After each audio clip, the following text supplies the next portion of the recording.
Hi guys, welcome back to YT vlogs. Welcome back to మరొక video. So ఇదైతే ఒక food blog అనమాట.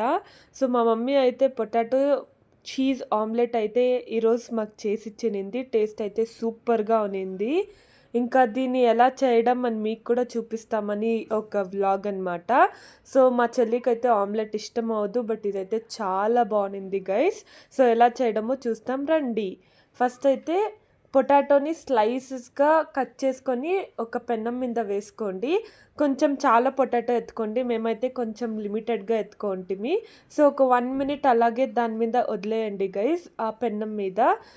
Eggs అయితే మీకు ఎన్ని కావాలో అన్ని ఎత్తుకోండి, మేమైతే ఒక 2 ఎగ్స్ ఎత్తుకుంటా ఉంటాము. సో చాలా పొటాటో ఉడికే కొద్దిలకండి గైస్, అదే బాయిల్ అవుతుంది, ఐ మీన్ బేక్ అవుతుంది. ఇంకైతే నేను ఇక్కడ 2 ఎగ్స్ అయితే యూస్ చేస్తా ఉన్నాను ఆమ్లెట్కి.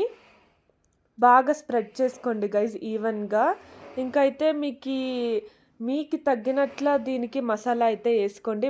మా మమ్మీ అయితే మైల్డ్గా వేసిందనమాట, జస్ట్ ఒక కారం పౌడర్, ఆ తర్వాత ఉప్పు వేసింది మా మమ్మీ. మీకు ఎలా కావాలో అలా వేసుకోండి గైస్. సో లేజీ డేకి అయితే ఈ ఆమ్లెట్ అయితే బెస్ట్గా సూట్ అవుతుంది.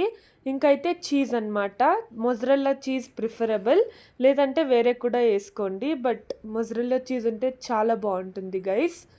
ఇంకా చీజ్ అయితే ఓవర్లోడ్ చేసేసి మా మమ్మీ దీని మీద అయితే ఒక లిడ్ మూసేసింది ఒక 2 మినిట్స్కి.